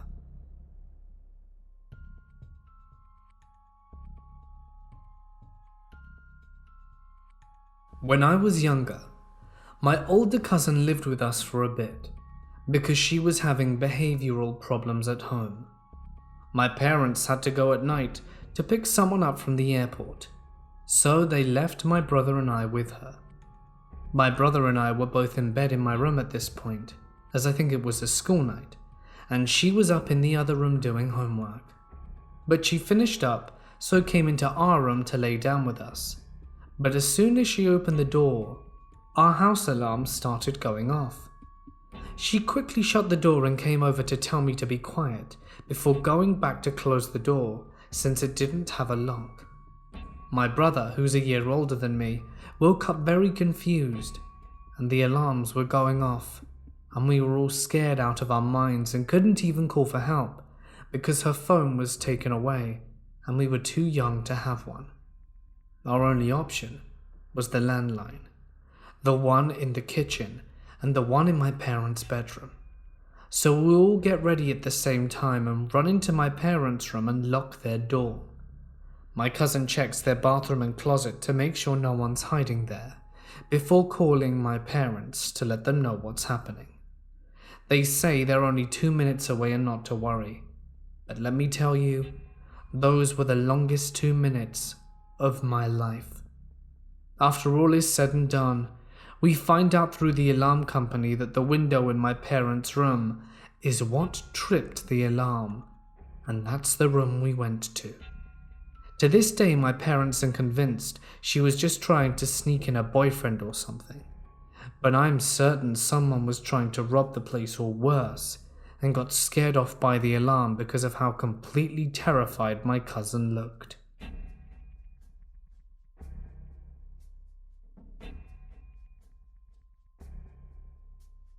One night in November of 2017, I was 22 years old. My mum and I went grocery shopping. While standing in the bakery section, my mum and I ran into my aunt, and the three of us stood there and chit-chatted for a while. I'd been feeling generally uneasy around this time because I had recently been binge-watching a lot of YouTube videos about true crime and creepy encounters. I was having trouble sleeping, as I had been getting scared when I was home alone, and heard the tiniest noise. Due to this unease or paranoia, I was very alert and on edge in the bakery at the grocery store. I stood with my back to the bagels and kept an eye on everyone walking past us as my mum and aunt shared stories. Nobody seemed suspicious until I caught the sight of a prematurely balding man. He looked like your average mid-30s, brawny neckbeard nice guy. I remember thinking to myself, God, he's kind of creepy looking, isn't he? As he walked through the produce section in the bakery. But then I started to feel bad. Chill out, you're being way too judgmental, I told myself, going so far as to even smile to him out of sheer guilt. He's probably staring at you because you're staring at him. He's just glancing his way by. He's gonna forget about you the second he takes his eye off you. Right? Wrong. I completely forgot about this experience for just a few blissful, ignorant months. Then in January, I received a messenger request from an old friend I'd lost touch with. My long-lost friend was the first of many to reach out, saying there was a lot of buzz on Facebook about a local sex offender who had been taking pictures of young women with hair he deemed pretty, some in their 20s like me, some well below the age of 18, and posting them on a picture-sharing site. I don't know exactly how, but his online albums were stocked with, and I'm not exaggerating, thousands of these pictures. He had been found out, and a bunch of screenshots were being plastered all over Facebook to raise awareness. My old friend saw a few pictures of me standing against the bagels flanked by my mother and aunt, my long hair hanging down in post-French braid waves. I felt sick to my stomach when I saw the screenshots. I told my family about what I just found out, and my brother immediately called the police to report it. As he was talking to an officer, I received more screenshots, this type of the creep's registry page. He was the man from the grocery store, the man I was initially unnerved by, the man I felt guilty about, the man that I smiled at. When my brother got off the phone with the police, he told us that they had been flooded with reports all night.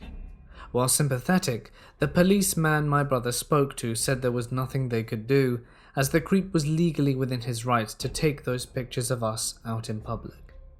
The man was allegedly assaulted outside of a convenience store the night his pictures were discovered, before he even realized he had been exposed, and he has since been arrested for possession of indecent images of children in an unrelated case. Fun fact, my brother had actually been aware of this guy long before, as he was apparently infamous on the net for being a sketchy white dude who was obsessed with Asian women, had a hair fetish, and oh yes, was a convicted offender. So as they say, creepy photographer, let's not meet.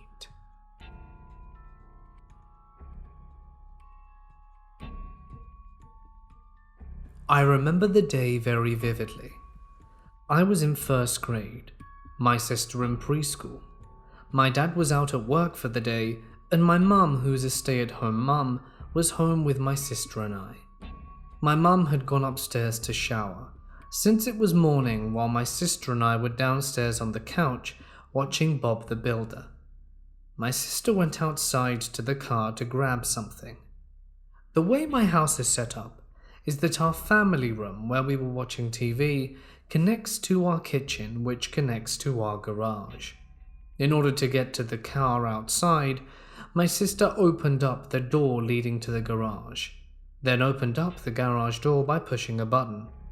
She then walked out to the car, retrieved whatever she needed, and came back in. I guess she didn't push the button to close the garage door, and she must have left the door leading inside from the garage unlocked. Well, she was 4, and she didn't think anything of it. About a half hour elapses, and my mum comes downstairs frantically with a towel around, asking if we had taken her jewellery from her upstairs bedroom. Certainly not me. Although I was a 6-year-old girl, I wasn't interested in jewellery. My sister assured my mum she didn't take it either. Then my mum had asked if I was upstairs at all while she was washing up. No, I was downstairs watching TV with my sister. Why? She told me she had heard footsteps, and whilst was in the shower, had called out my name, but we didn't respond. At this point, I was a very good whistler, and my parents knew that I could whistle. My sister, however, couldn't blow a sound. Well, if it wasn't my sister and it wasn't me, who could have taken all her jewellery from my mum's jewellery box, even the one which she had lost the key to? My mum wrangled my sister and I outside the house in panic, still with only a towel over her, and she phoned the police and my dad. She asked my sister, "Are you sure you didn't take it? Or that your friends and you yesterday didn't play with it?" Again, my sister said no. A police officer came and searched the house and my mum's room. Being 6, I was curious and confused, so I asked some of the officers what they were doing, and kindly they explained the procedure. We never ended up finding out who the criminal was. They must have come through the garage door, which meant they would have passed my sister and me sitting on the couch. Luckily, they only wanted jewellery and not to take children, because the committer could have easily taken us as well while my mum was busy showering. I can't help but wonder what would have happened if they'd have taken us. Many of our friends and family told my parents that it could have been the painter we hired. We were getting the house painted that summer, and we trusted the man painting our house, so we would leave him alone while we went out for lunch or on our boat. Since the robbery, I've been skittish home alone. We got an alarm system, better locks, and a guard dog that same year. I would have terrible thoughts after the experience that a man would come through my window and hurt me, or sneak into the house again. My dad would have to show me videos of our breed of guard dog attacking people with protective clothes on, so that I could see my dog would defend us. To this day, I hate being home alone. The slightest sound sets me on edge, and I'll reach for the nearest bat or anything I could to defend myself while I search the house. My mum also had a tough time afterwards vacuuming the house alone, since she wanted to hear every sound. So to the man that burglarized my home, took all my mother's childhood jewelry and special jewelry, let's not meet again.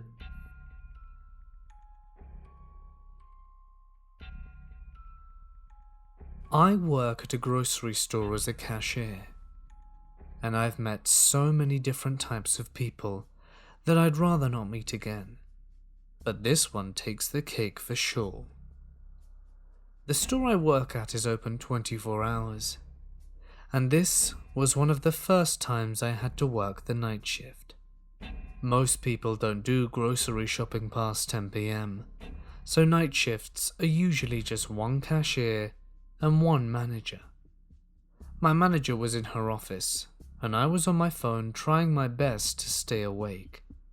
Since I don't usually work night shifts, I was struggling a little bit more once it hit me about 12:30 AM. It wasn't busy, and the parking lot was desolate except for my car, my manager's car, and another car sitting by the line of shopping carts. The car was running with the headlights off, but with the interior lights on, and a fairly large bald dude sitting hunched over with his hands firmly holding the top of the steering wheel and staring inside the store. I was very startled by this because of how eerie and creepy it felt. After a few seconds of me staring back at him, he turned his car off and the interior lights and got out of the car. He started walking around to grab a cart. I wrote it off as maybe he didn't know that we were 24 hours and was trying to read the sign on the door. I ignored the fact that he would have needed his headlights on to read it. He came into the store and started scanning the aisles. I went back on my phone because if it was just an average Joe, then I didn't want him to feel uncomfortable. About 15 to 20 minutes pass, and he comes up to the checkout with a cart full, and I mean full, of jars of mayonnaise and a single vegetable platter. This was so confusing, but I tried not to be judgmental. He took a little while to start unloading the cart, because he was scanning the magazine racks that most registers have right there at the checkout. We grabbed one of those teen celebrity magazines, like 17 or J14 or something, which didn't really help in the creep factor. He started unloading the cart, and I scanned the jars as soon as they came up, so that we could get this over as fast as possible. He greeted me with, "Hey, how are you, young lady?" But he said that in a Daffy Duck voice. I was beginning to get more scared rather than creeped out. I ignored it and asked him if he had a rewards card for our store. He said no in a normal voice, and I gave him the total of his transaction, and he fumbled around in his pockets for his wallet. He asked me if I liked his impression and if it was good. Honestly, the impression was pretty spot on, which is why it was freaking me out so much. I told him that it was good, while trying to stay polite and calm. He handed me some cash, and I opened the register to get his change. As I was handing him the change, he held onto my hand and leaned over the credit card machine, and asked me if I'd ever been to a party with that much mayonnaise. I said no, and pulled my hand away, which he reluctantly let go of. He was still leaning over the credit card machine and said, "Well, I won't get into too much detail, but let's just say it's not for the veggies." He winked and put his change in his wallet and began taking his grocery bags and putting them in his cart. He began acting like he was in pain and asked me to help him put the bags in his car. I was not about to do that because this guy was beyond creepy.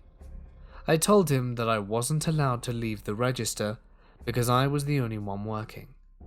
He tried to push it, but I told him again that I wasn't allowed to leave. I don't know if that was actually a rule, and honestly neither did I, but I used it as an excuse just not to go with him. He gave me a puppy dog face and pleaded with his hands, and I told him once again that I was not allowed to leave, and that if he didn't stop I would call my manager down. He stopped immediately, scoffed at me, and left without another word. He loaded his car and left the cart in the parking lot.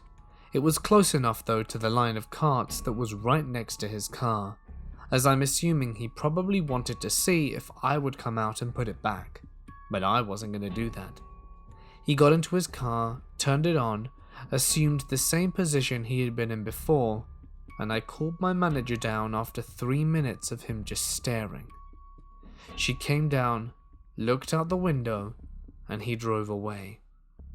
I told her everything that happened, and she said that I was in the right by not giving him what he wanted, and that if I saw him again to call the cops. Apparently this wasn't the first time he'd done something like this during the night shift to a couple of other female co-workers. Needless to say, I made sure I never had another encounter on the night shift again after that.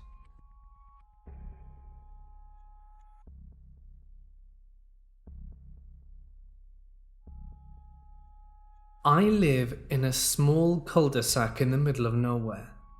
The next nearest neighborhood is over 4 miles away. One night a few years ago, we got over 1.5 feet of snow overnight. So far from the main road and on the weekend, I knew that our roads would remain unplowed for quite some time. I went to my back deck door to admire the snow-draped trees and the still heavily falling flurries when I noticed footprints leading to my door and then turning around and leaving. I looked and saw that they came from my neighbor's side and thought that one of their more delinquent kids played a joke as my sledding tube on the rail was popped. I decided I'd wait till later, as it was too early to call their parents. I went on Facebook after scrolling for a bit and noticed one of my neighbors closer to the entrance posted, "Did someone knock for me or something at the back door?" I immediately called her and told her that I had an idea.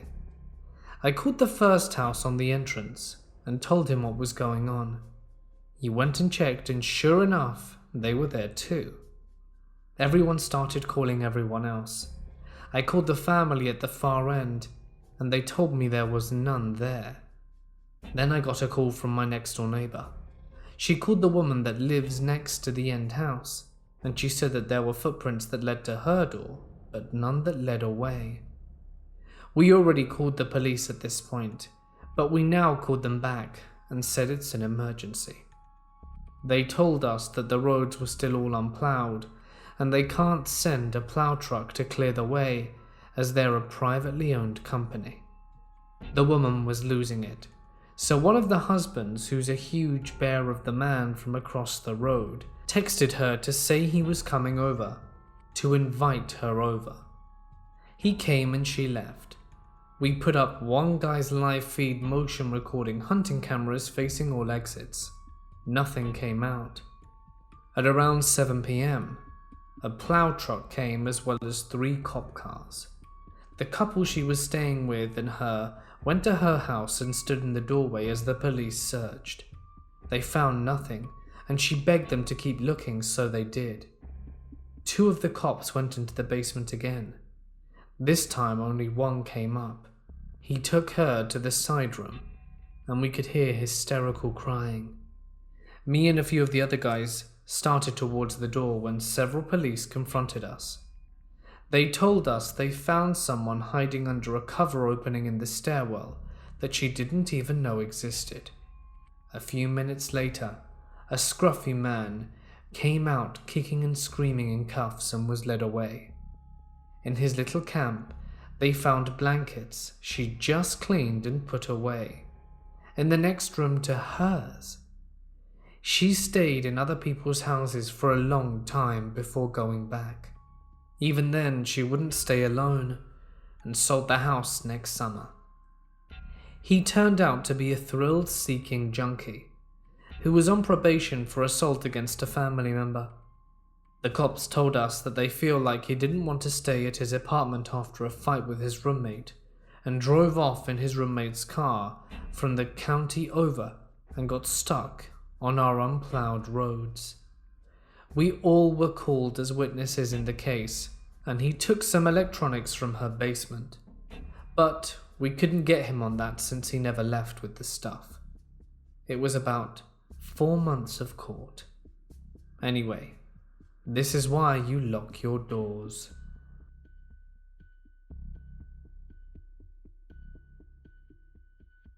When I was still in high school, I was crossing a bridge to go to school, and this very friendly man stopped me and asked me to fill up a survey about budgeting.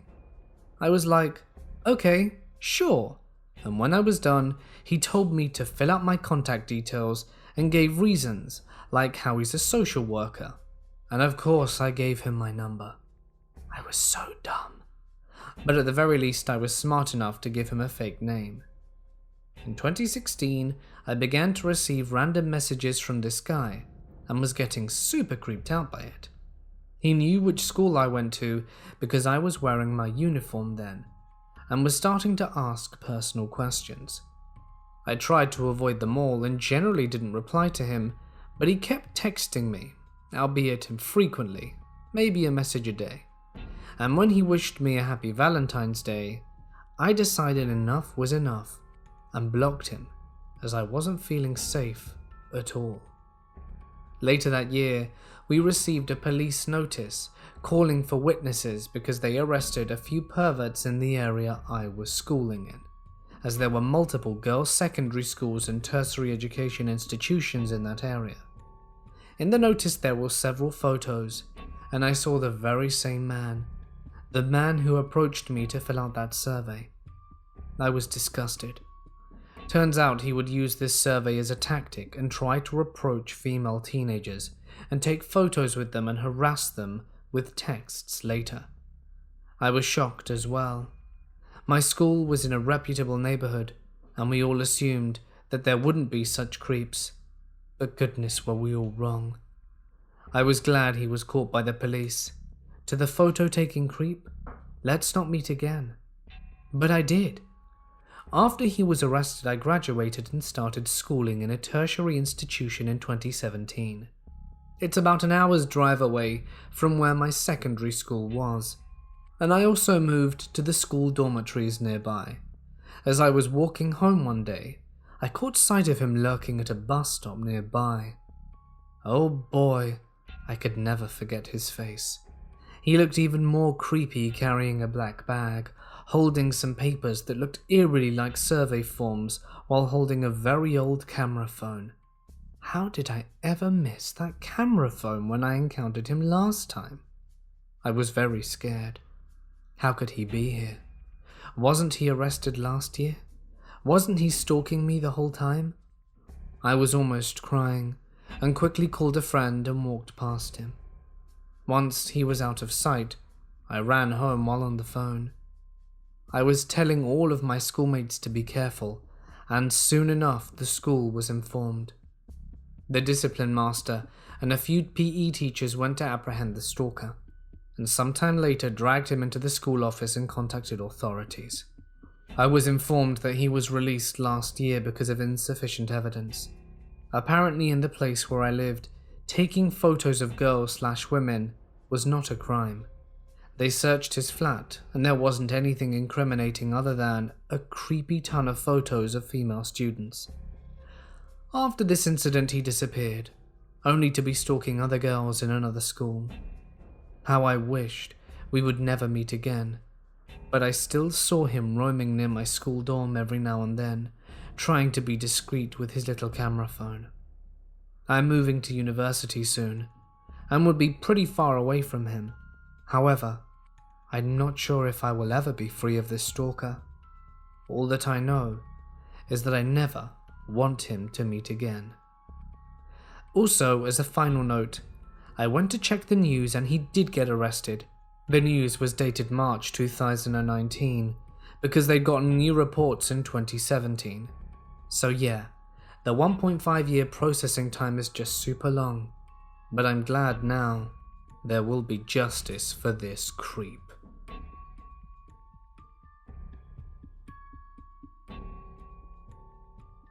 I work overnights at a hotel in a seedy area. I'm female and work the night audit. My personality is that of an unapproachable shrew, with the look of a sultry, overworked hotel employee. I'm currently awaiting for the police to show up so I can make my statement. It was so sudden and abrupt that I'm still shaking. An inebriated man was outside with his attractive girlfriend having a cigarette, being loud and overall being disgustingly affectionate. I remember asking myself, why are you outside doing this when you can just pay money for a place to do the exact thing in? Which I was pretty sure they'd already done. While they're doing this, unknowingly to them, I noticed a man wearing an army uniform walking towards them at a very steady pace. The army man stops right next to the inebriated guy, puts his hand on his shoulder, and says something, which I assume is bumming a cigarette. Regardless, the inebriated man stops what he's doing and starts to fumble around his pockets. I guess the man had a cigarette because he went to extend his hand out to the soldier, and all of a sudden, a red 4-door something speaks around the corner like a bat out of hell. It stops right in front of the man, and the armed guy pushes the man aside while holding his wrist, and the woman is pulled into the car, and then the inebriated man was thrown in, and they jump and they drive off. I observed all of this from my front desk, and there was nothing I could do. No matter how fast I ran, no matter how quick I could have gotten to her, I would not have been fast enough with the situation that had just taken place. So to the soldier and the people in the red car, let's never, ever meet.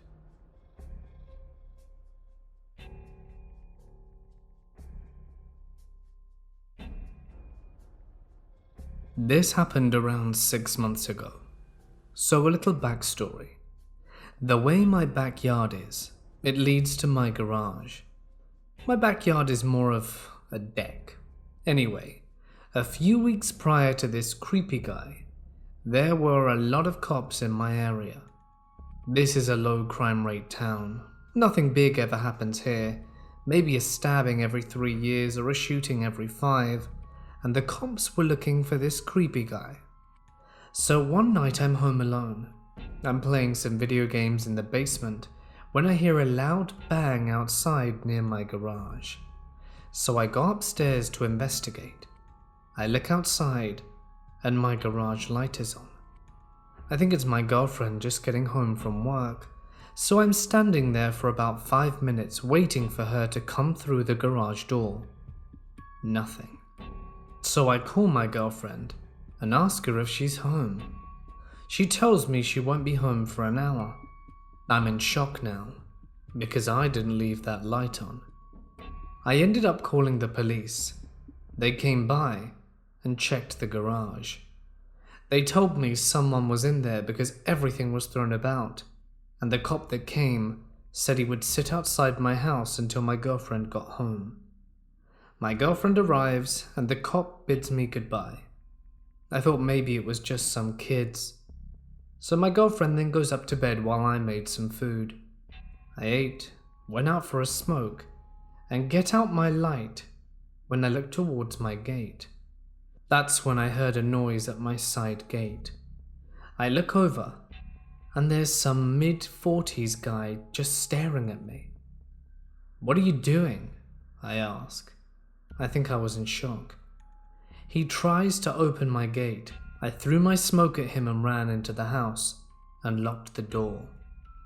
I called the cops and told them what happened, and they came by again 5 minutes later. They told me no one was around, but believed he was there because the gate was wide open. I haven't seen him since, but this sure scared me.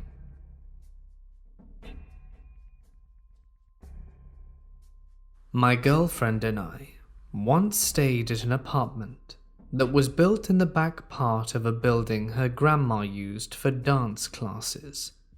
This building used to be a Lee's Pizza back in the day, and I heard it was quite successful. Tragically, the owner ended his life, not in the building, just in the town. The upstairs of the building was a really old ballroom. It was completely closed off, but that didn't stop us from hearing footsteps right above us all night. It never really freaked us out, but we both started to get really weird dreams. It was after this that things got a bit crazy. We started hearing noises on the first floor, the floor we were on. This creeped us out, as by this point we had become so used to the activity in the old ballroom above us. Hearing strange noises coming from somewhere else took us by surprise. We heard footsteps, tapping, and loud thuds. At first we brushed them off, explaining them as noises that the old building made while settling. One day we were sitting in our living room watching a movie. We were both sick and had 3 medicine bottles laying on our long end table in front of us. My girlfriend and I were not touching or even anywhere near these items. No windows were open, no fans were on. Yet, one by one, they started to get knocked off the table. We literally both sat and watched one bottle get pushed off one way, and then others get pushed off in completely opposite directions. We left for a few hours after that. A few months later, my girlfriend went on a cruise with her family. I had to stay home for my job, and so I was in the apartment by myself. Just the thought of having to stay there alone for 6 days was already enough to put me on edge, so I tried to keep my mind busy while I was home. One day, it was the 2nd or 3rd day of me being home alone. I was watching a movie with our small terrier dog. We were chill, but I had this feeling the whole time that I was being watched. I was legitimately scared staying there alone, and I feel like that made the activity really pick up. It was like whoever was there could sense my fear. The door to our apartment was a big, metal single door that would scrape against the metal frame a little when you opened it. The sound of it opening couldn't be confused with anything. I had that door deadbolted. There was a little front hallway area when you walked inside, and another wood door to get to the actual living room of the apartment. All of a sudden, while sitting on the couch watching the movie, I distinctively heard the sound of our main door opening and closing, the metal of the door scraping against the metal of the frame. Hearing it, I sat up, my dog too, her head turning in the direction of the door. Then I heard my girlfriend's voice say, "Babe?" as if calling out to see if I were there. My dog's ears went up, like she had heard it too. She adores my girlfriend, and would certainly recognize her voice. I don't know how to explain it, but you know the feeling you get when you hear your significant other's voice when you haven't heard it in a while. It's a feeling you can't get elsewhere. Well, I got that feeling. I got that feeling for a second before I realized she wasn't supposed to be there and couldn't be home for another 3 to 4 days. I couldn't see the doors from the couch since there was a corner to go around, but my dog had already got up and was sitting at alert right at the corner, staring at the doors. I got up and walked by her. The first door was closed. I made my way over. But she wasn't going near it, even though she usually runs to the door when anyone, especially my girlfriend, is at it. Instead, she just sat at the corner, her small body tense, ears up, watching, alert. I opened the door to the little front hallway, and it was empty. I even went to the metal main door and shook it hard. It was still locked. There was simply no one there. Now, I've sat and tried to come up with a reasonable explanation for this, but I honestly can't. This was a family-owned building. It was the only apartment building in the back part of her dance business. That door was the only door that made that noise. We didn't really have neighbors. We didn't share a wall with another building. The people on the cruise were the only people who had access to this building to open the door other than me. The sound of that door opening with a scrape was simply too familiar for it to have been anything else. And then there was the voice. It wasn't a kid's voice who ran past the building. It sounded like my girlfriend. My girlfriend's voice is too familiar. There was no way I would mistake it. And that, I think, was what scared me so much. Whatever it was, whatever was in the apartment with me, used my girlfriend's voice to manipulate me. Even my dog thought it was her. After that happened, I left with my dog for about 6 hours, but eventually had to come home. I had the most unsettling feeling the rest of the time I was there alone. Nothing really happened after those 6 days, but our electricity bill was probably higher than normal, since I didn't turn a light out after that.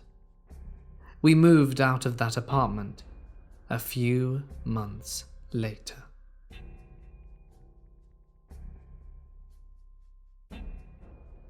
My parents separated when I was very young. As a result, I would visit my dad during the summers growing up. I would stay at my grandparents' house while visiting. The basement of their house always scared me. Sleeping downstairs would be uncomfortable, sometimes to the point where I would move upstairs to sleep on one of the couches. Even during the day, if I had to go downstairs, it felt like something or someone was right behind me the entire time I was down there. Often, I sprinted up the stairs when I was done performing whatever task I was set to do.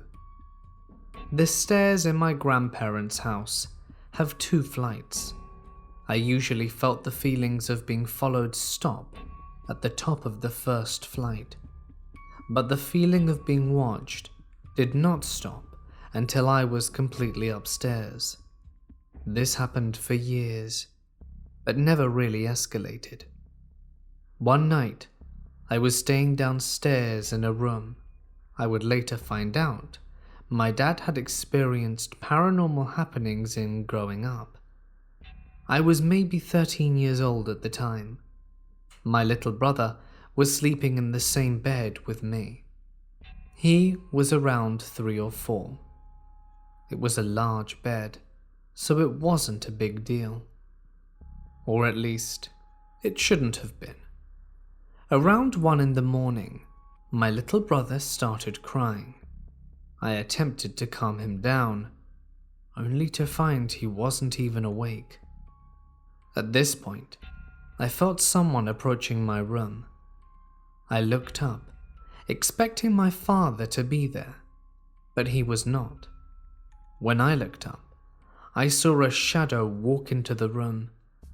It turned after a couple of steps and looked at me, then quickly faded away.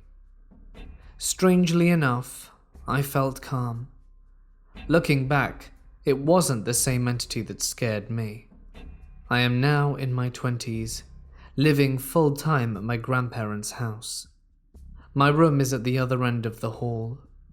I occasionally get the feeling of being followed still, and the feeling of being watched always seems to be present. It gets worse at night. I see shadows move and even had a door open down the hall. Footsteps up and down the stairs without explanation are commonplace. It happens enough that even my grandfather, a staunch skeptic took notice. The scariest nights I experience appear to involve an angry entity that I can't see, and I doubt I ever will see it, but I can feel it.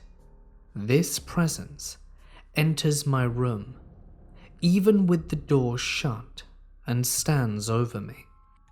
I can feel it, and it feels like it hates me, but it has never harmed me, only scared me. I am not afraid to admit, even though I am now an adult, that I still duck under the covers like a child to hide from it. I told my dad about these experiences only to hear even more terrifying tales from him. He had many experiences as a child growing up in that house. My dad feels there are more spirits than the ones I have encountered, and that some may even be family that have passed on. I feel there are only two. One that seems to be indifferent to me, perhaps even somewhat protective of me, while the other feels dark, filled with hate and anger. It wants to hurt me, I can feel it, but it never has, and I hope that it never will.